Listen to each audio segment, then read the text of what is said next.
जय हिंद दोस्तों, स्वागत है आपका पीवाई की सीरीज में। आज हम लोग करने वाले बेसिक लॉ और जनरल नॉलेज के क्वेश्चन जो कि 2021 के पेपर में पूछे गए। तो यूपीएससी के पहला क्वेश्चन ये रहा, राज्यसभा के सदस्यों के रूप में चुने जाने के लिए किसी व्यक्ति की न्यूनतम आयु कितनी होना चाहिए? तो इसका आंसर होगा 30 वर्ष। कंप्यूटर शब्दावली में 1 गीगाबाइट समान है, 1 गीगाबाइट 1024 मेगाबाइट्स के समान है।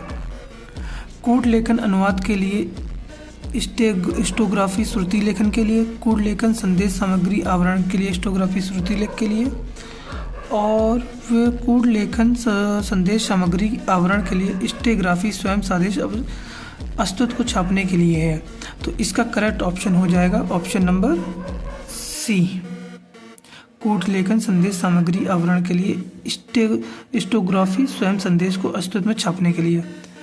भारत के केंद्रीय चिड़ियाघर प्राधिकरण सेंट्रल जू अथॉरिटी की स्थापना की गई थी 1992 में।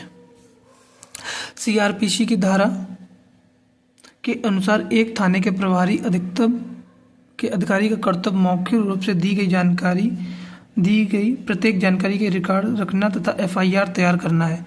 तो ये है धारा 154 की। माल्थस का जनसंख्या सिद्धांत किस अवधारणा पर आधारित था? तो माल्थस का जो जनसंख्या था, ज्यामितीय संख्या वृद्धि तथा अंकगणितीय खाद्य पूर्ति वृद्धि पे आधारित था। 7वां क्वेश्चन ये रहा, राष्ट्रीय सुरक्षा अधिनियम के तहत गठित सलाहकार बोर्ड द्वारा अपनाई जाने वाली प्रक्रिया अधिनियम की धारा 11 में पाई जाती है। किस संवैधानिक संशोधन में शहरी स्थानीय शासन के संबंधित प्रावधान किए गए? तो 74वां संवैधानिक संशोधन अधिनियम 1992। भारत में सर्वोच्च न्यायालय के न्यायाधीशों, भारत के मुख्य न्यायाधीश अधिकतम संभावना संख्या कितनी है?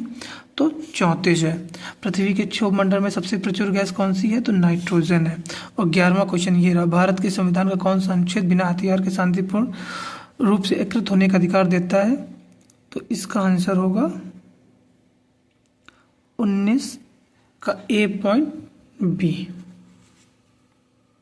ठीक है दोस्तों, अब हम लोग मिलेंगे अपनी नेक्स्ट क्वेश्चन सीरीज में, जिसमें हम करेंगे 12 से लेके जितने भी क्वेश्चन उस टाइम के बीच में हो जाएंगे। आप चाहें तो इसका एक स्क्रीनशॉट भी ले सकते हैं।